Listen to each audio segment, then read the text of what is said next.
Hello everybody and welcome to the batch review for the Yu-Gi-Oh! Feature Festival. Today we've only got 7 characters and no legend summon to talk about. As I mentioned in the news video, it's a bit, I don't know, sparse, I guess. I don't know. As I mentioned before, to be fair to them, they've put a lot of effort in with the sprites and stuff, and they look amazing. So today we're going to be going through these 7 units. I have been advised to focus more on the level 6 skills for characters that you would normally pull from the standard gacha. So I am going to do that. I am going to try and do that. First of all, I have started updating the character pages, which I had forgotten to do during the last event. You might have noticed in the last batch review they weren't there. They are there now. So if you go on the We Never Learn characters, they are there at the side, and it took a long time to do the We Never Learn characters, but I think I actually did a very good job. So shout out to me, and let's move on to the Yu-Gi-Oh characters. Let's start off at the top with the main man, Limited Yugi, the Sky Dragon of Osiris Yugi Muto. Now this is a character that I would say is very good. I would say he is very good.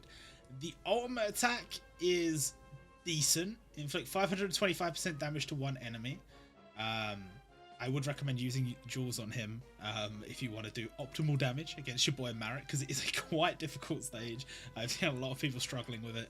And don't worry, Yugi is not a bad investment. Yugi is not a bad investment. I will show you why when we get to the passive. But inflict 525% damage to one enemy, and if the enemy is DPS class, inflict an additional 20% damage. So that 20% is more just a little tiny little bonus. He's already doing 525 regardless, so don't factor that in too much when you're working out who you're fighting, because it's nice, but it's just a little small something. But the other thing, remove the one strongest attack boost from all enemies. Now that is kind of huge. This guy's going to be doing some pretty decent damage, and he's going to be taking off these attack boosts. And it is all enemies. Now, there are some units that remove ultimate attack damage from all enemies, and that's, as we mentioned before, pointless. Attack boost from all enemies is good. It is good because it can be used in PvP, but it can also be used in PvE. If you come out on a stage that's got like 4 enemies and they've all got attack up, Yugi can remove all those attack ups. So especially some of the more like tricky like challenge stages, stuff like if there's any stages, bad example, but like Battle Rush, if there was any stage you're having trouble with, the bench clearing brawl or something like that, you know, there have been events in the past where there are multiple units on the stage that are quite troublesome. Yugi removes attack boost from all of them, so very nice. Only 1 stack, but the strongest stack, so very good. His passive, this is one of the wordier passives that we have in the game. I think Vegeto's is slightly longer, but they're close. They're definitely close. Reduce the number of bubbles required to negate bind for this unit by 12. So that's really good. And you actually get that 12 bind reduction at level 6 anyway. So that's okay.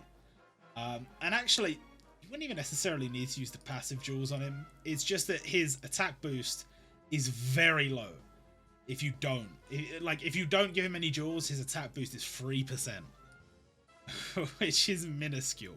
60% is much better, but I don't think it's super important. I think I would rather use ultimate attack jewels on him just for the pure damage. But you have to remember the Pooty shot and the bind reduction are not going to be hurt by you having him at level 6, so that's fine. And those are probably the 2 main selling points of this unit. He is very effective against stages with bind, reducing them by 12 for himself. And he has Pooty Shot, which, if you're unfamiliar with Pooty Shot, you essentially absorb, in this case, 7 green bubbles. If there's not 7 on the board, you obviously can't absorb 7, but the maximum is 7. And it will absorb those 7 green bubbles, and it will shoot them at an enemy, and it will inflict 3200 damage times the number of bubbles it absorbed. Now that additional damage, it's fixed damage, which is cool because it goes through like barriers and stuff, and it's a set number. It can't be affected by attack down or anything like that. That is very, very good. it's not necessarily going to be game-changing in terms of damage, but it's going to be useful. But the main thing about this passive, and we're definitely... I kind of had an inkling it might be the case in some instances on some stages, but we've really seen it in the Genkai Battle, Super Genkai Battle, Red Edition, Meruem. His stage is a massive pain in the ass. And even if you have Super Vegito, his stage is still a massive pain in the ass. All 4 stages are. Now, I have seen people beat it without Vegito, but I've also seen people with Vegito who have had a bit of trouble because it is difficult. You need good units and you need to have a strategy down pat. It's one of the hardest stages in the game. But one of the most annoying things about that stage is how much he fucks up your bubbles, and Vegito just doesn't care. He just uses his ultimate attack and he just gets rid of all of those bubbles that were getting in your way. He just shoots them at the enemy. And that is so useful. It's so good. And I dare say Yugi, while less bubbles being shot, while less damage per bubble, because he's unlimited, he obviously costs a lot less than Vegito. I still think that is going to be very good. So, very nice. Very nice. And in the buddy skill, negate counter attack up on all enemies. Counter attack up, I thought it was going to be a lot more common than it was. It's not that common, but it is nice that that's on all enemies because that can appear in PvE. So deal with it. You can deal with it. And convert the bubble below center to a skill bubble with 150% base damage. Recover 1000 HP, 90,000 HP in tower. And that's 38,000 at lower level, 103% base damage. It's a pretty damn good buddy skill. There are still units that use counter attack up in PvE. I do believe version 1 Yugi is one of them. Well, not version 1. Version 1 limited Yugi. For 2 turns boost. Yeah. So if you have this buddy skill, you can use it to counter limited Yugi with Exodia. By using a limited Yugi with Slifer the Sky Dragon or Osiris or whatever you want to call him. But I don't know. It's a nice support. I think if I was using him, he'd probably be on the front line. But I'm sure down the line times will change and he might go into support slot. And if he does, I'm happy to know that he's got a very usable support. Because even if the stage you're on doesn't have counter attack up, which most of the time you're playing a stage will be the case, you will still have a set position bubble with boosted base damage and then a 1k heal, and then if you're in tower, 38k up to 90k heal. Very nice. And there is definitely a meta of like setting up crazy auto heals and crazy buffs and whatever to try and like out heal the damage that's being done to you in PvP. I've seen a lot of it, so could be another utility to throw in one of those teams. And all in all, I gotta say, I really like his kit. I'm very happy that he is good because I do intend to pull for him. I typically just pull for the characters I like. Like, unless a kit was atrociously bad, and the only time I can think that was the case was Kurapika. And there was 2 reasons I didn't pull for him. The kit was atrociously bad, and I say atrociously bad. He was a reversal unit. He could still do good damage. But the support was trash, and I already had a reversal unit, and I wasn't about it. All it was just higher damage, and I just didn't care. And I had to set it up, and I couldn't be asked.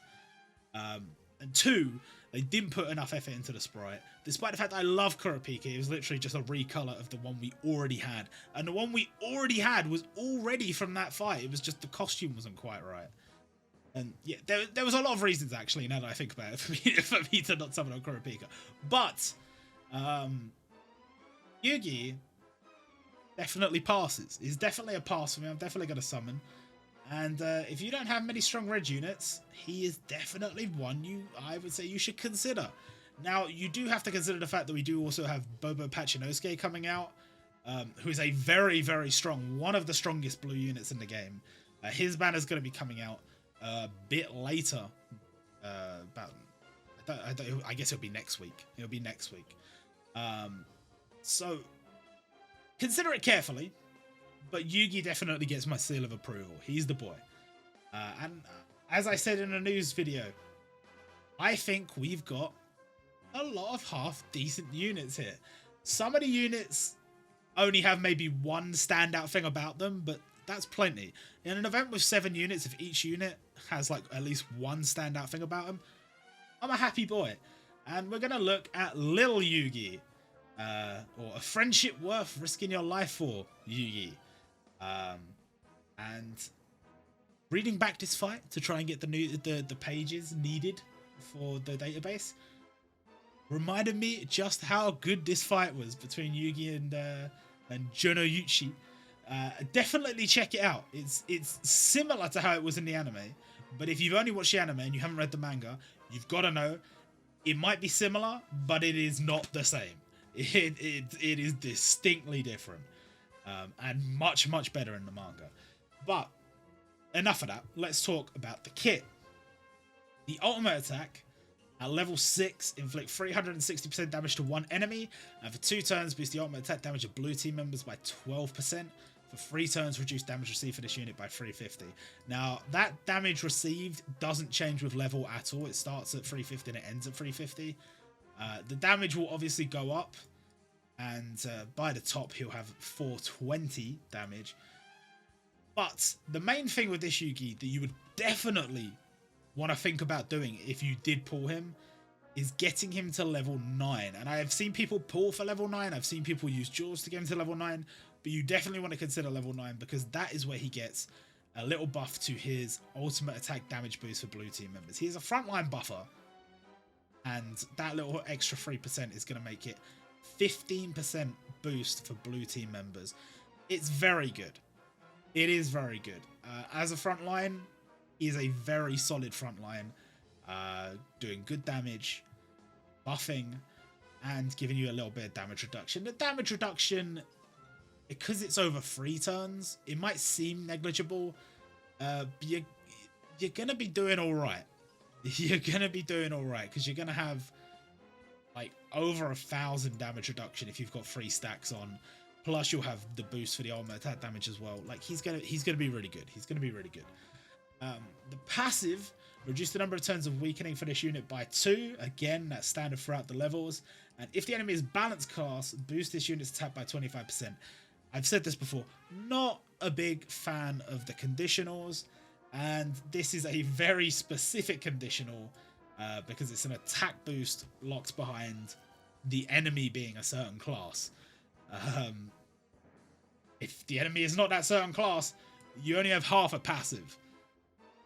So that kind of hurts. It kind of hurts. Obviously, he's going to be good for the Katsuya Jonouchi stage. And, you know, that's cool. But I'm not a big fan of this part. All of this, very nice.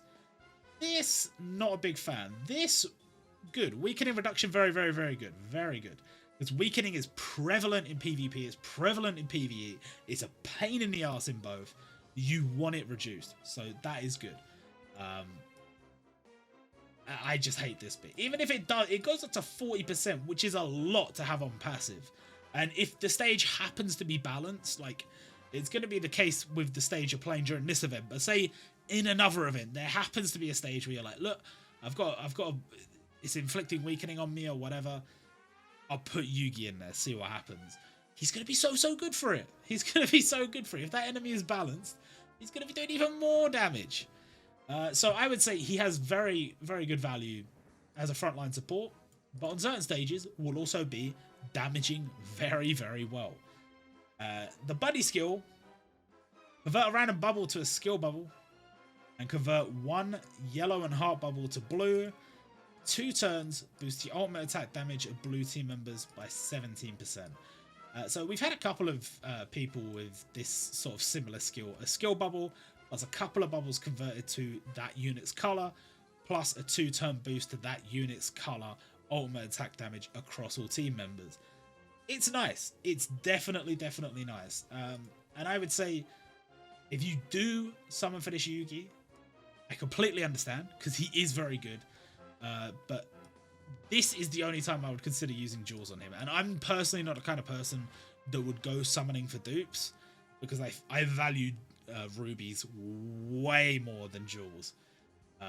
So for me, I would rather just use 3 jewels on him, get that, and just not worry about the rest. Or just not worry about it at all, and then you'll get the dupes naturally down the line, most likely.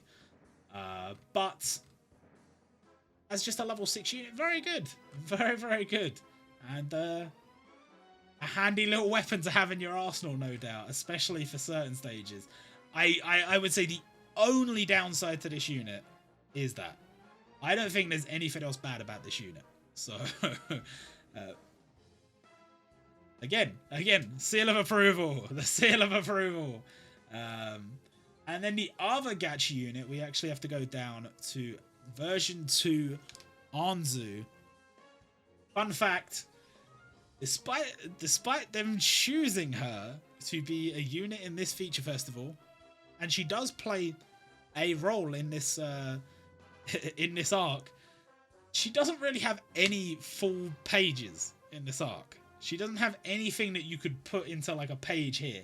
So I had to make my own using a conversation, or she's like shouting at Jonouchi in his fight against Insecta Haga, and I just kind of had to cut together panels from that scene. All these panels are one after the other, so technically they do go together, but I think this further enforces the point that a lot of people will agree on. She was a weird choice. Her as a character, fine. Her as a duelist in a specifically Battle City event, very, very weird choice. But we're not here to talk about whether it's a weird choice or not. We're here to talk about whether she is good or not. To start off, she bypasses guard, 320% damage, and that is to all enemies. So that is pretty solid. I'm a big fan of that. AoE on a standard gacha unit that also ignores guard. Very, very good. I don't know if you need all this. I mean, maybe AoE is really good because it's like when you need it, you're like, God, I should have bought an AoE unit. This is going to take ages. But I mean, it's not that common. It's not that common that you need it. But when you need it, she's coming through. So there is that. Then the passive. Reduce the number of bubbles required to negate bind for this unit by 9. A little bit of a mini Yugi in that sense. She is a bind reducer just like the new limited Yugi. And it's 9, which is not bad, you know. It's not level dependent or anything, so not bad at all. And an unconditional attack boost. Again, not bad. I know it's only 11%. I know it's not the 40% of little Yugi, but you know what? I don't need to use it on a specific stage. I can use it on any stage. So very nice. Very, very nice. As a frontline, I've got to say, I think little Yugi is a bit better. Frontline buffer definitely takes priority over AoE guard ignoring damage, you know. This is good. Don't get me wrong, this is good, and it definitely has its uses. But I have no doubt that people are going to get a hell of a lot of use out of little Yugi. He has a stellar kit for a standard gacha unit. And Anzu doesn't quite live up to that, but she is good. She is definitely good, and she probably has a good amount of use on specific stages. Stages where there are a lot of enemies, stages where there are a lot of enemies using guard, or if there are just enemies using guard, and stages where there's bind. She's definitely going to see use. But Yugi, slap him in anything, really. Just slap him in anything. He's going to be so good. Any blue team, he's your boy. He's your boy. And then the buddy skill. Let's talk about Anzu's buddy skill. Convert 3 heart and 1 blue to red. 3 turns. Boost the ultimate attack damage of this unit's buddy by 36%. And then for 3 turns, boost the ultimate attack damage of red team members by 9%. And that goes up to 18%. And the buddy boost goes up to 49%. But this is a huge buff, plus a little bit of bubble conversion. Very very good, very good. Definitely scenarios where that's going to see some use, but I'm not a big fan of skills like this personally. I like that they've given us the bubble conversion on top of the buffs, because when it's just buffs, it's kind of not great. But it's okay. It's okay. I think there's definitely stages where 49% boost to the buddy's armor attack damage is going to be good. And potentially PvP also, potentially. It's just not for me. It's not for me. But yeah, 3 turns, actually. 3 turns, 49% is nice. All in all, I think her kit is, again, good. But she's on the same gacha as Yugi, and I think everybody wanted Yugi in the first place.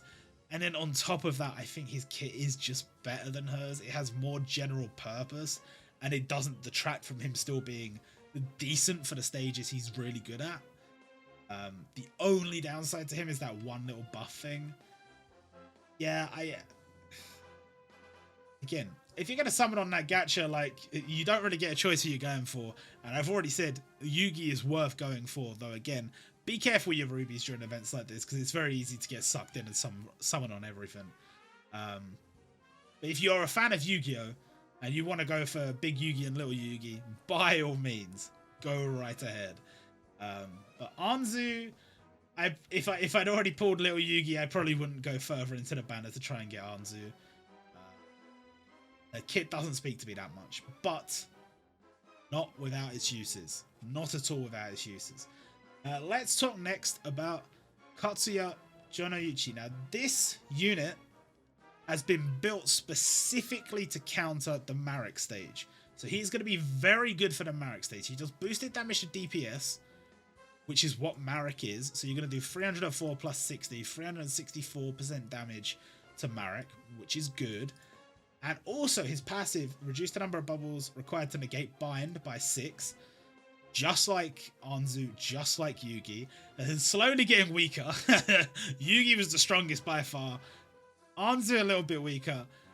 Jonouchi a little bit weaker still. But you know what? 6 bind reduction, still pretty good. It's still nice for a standard gacha unit. And when your HP is 55% or more, before the unit's turn, convert 3 blue bubbles to green. But actually, level 12, because it's an event unit, goes up to 4. So 40% or more, 4 blue bubbles to green. That's really fucking good. That's really good for a free-to-play unit. Obviously, the downside to that is you're getting no attack boost or anything. But you know what? I think I'd rather have the bubbles. On a free-to-play unit, I'd definitely rather have the bubbles, because it'll help you set up. He's also reducing bind, so potentially setting you up to unbind your other teammates. I love it. I love it. And the top tier damage is 400% against DPS class. Very, very good. For a free-to-play unit, specifically made to counter Marek, and boy does he do it. His buddy skill will convert 11 random bubbles to red, and for 3 turns boost the attack of red team members by 22%, 50% in tower. This is the same as the skill we saw on Mizuki in the last event. And these skills are good. These skills are definitely good. I've personally not had any use for them so far, but 50% attack boost in tower cannot be denied.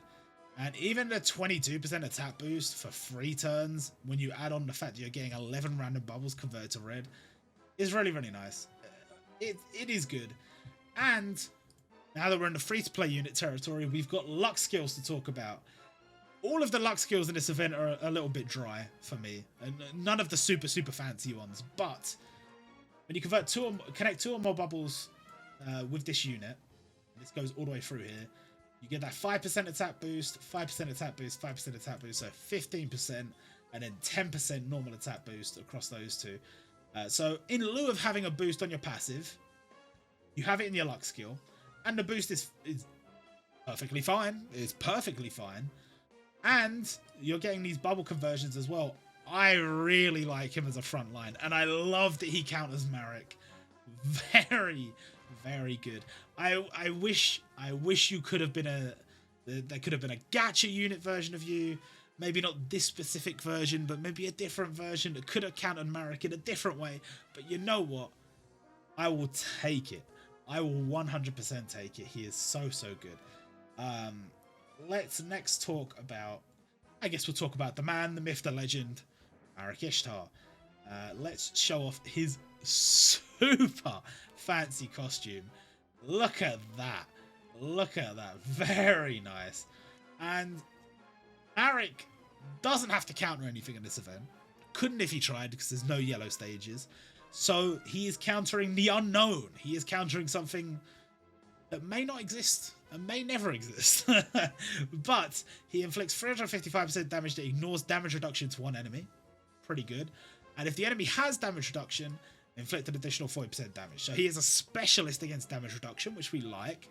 395% damage if the enemy has damage reduction and you are ignoring said damage reduction. And in most cases, if you're coming up against a stage where damage reduction is one of the gimmicks, they'll have less of the other bullshit gimmicks, which means you're completely bypassing a gimmick and doing boosted damage. So that's very good. It's very good. And the passive boosts this unit's ultimate attack damage by 20%. Unconditional 20% ultimate attack damage boost. Very, very good. And when your HP is 70% or less before this unit's turn, convert one block bubble to green. That's okay. I've said before I'm not a big fan of these. But that unconditional, that is very good. Very, very good. And on top of that, we have the luck skills, which gives you, when your HP is 35% or more, which is a reasonable condition. I think Jonouchi's condition is much easier to fire off, because you just got to pop 2 bubbles. It's not that hard. In the case of Marik, 35% or more, relatively reasonable. Boost this unit's attack by 5%, 10%, 15%, normal attack damage by 10% total. So same as Jonouchi. And you know what? Very good. Very, very good. Very happy with his frontline kit. He's a specialist, so you know what? He's not gonna be the best of the best all the time. But when you come up against these damage reduction stages, he's your boy. He is your boy. We're seeing this during this event. Spartacus up against Marik stage. Like if you farm Spartacus, you got him 99 luck. You can just use him in your auto team for Marik. Easy peasy, making an absolute easy job out of this event. Which when I first started trying to work it, I kept dying. Because bind is just the worst. It's so bad. But don't worry about it. Don't worry about it, because your boy Spartacus has got you covered. And this is what I'm saying. These specialist units, they have their place. And he is a specialist, and he is going to have his place. As for the buddy skill, for 1 turn, boost the attack of green team members by 50%. For 2 turns, inflict 20% weakening to this unit's buddy. This is... Oh, I think this is the one that's... Is this one the one that's Mizuki? Did I get confused between... I think I did. I think this might be somebody else. Or maybe this is Mizuki. I don't know. But regardless, we've seen this archetype before. And again, 50% boost for 1 turn is a lot. It is a lot. And this is very good for bursting. This is very good for bursting because, yes, you're only getting a 1 turn boost. 50% is a lot, but it's only 1 turn. And you're getting weakened by 20%. But if you're bursting, that probably means you're going for the kill. And if you're going for the kill, it's not going to matter if you're weakened. That 50% boost will matter, though. So very, very good. Solid unit. Solid unit. His buddy skill probably has more general use for bursting random stages. But as a specialist on the front line, cannot complain. Cannot complain about his costume or animations either. So... doing well this event. We're doing well. I know there's only 7 units, but we're doing well. Next up, we have Mai Kujaku. She is going to counter Jonouchi's stage. So inflict 300% damage to one enemy, and if the enemy is balanced, which Jonouchi is, inflict an additional 355% damage. Not too bad. And then the passive skill, reduce the number of turns of weakening for this unit by 2. And as you'll remember, little Yugi reduced the number of turns of weakening for this unit by 2. So obviously we know that Jonouchi's stage is going to be inflicting weakening, and these two are going to counter it. So Mai, again, set up beautifully to counter Jonouchi, and this is what they do. This is what they do. Yes, Jonouchi comes out later and it's a little bit awkward, but you farm Mai, get her to max luck, which is not that difficult. I mean, we haven't had the stage come out yet, but it's a Transcendent class event. So it's not going to be that difficult. Once you've finished her, she will help you defeat Jonouchi. And then once you finish him, he will help you defeat Marek. It's beautiful. It's beautiful. There's also Insecta Haga, who we'll talk about in a moment, who also has his role to play in this ecosystem, which I love. But let's finish off talking about Mai first.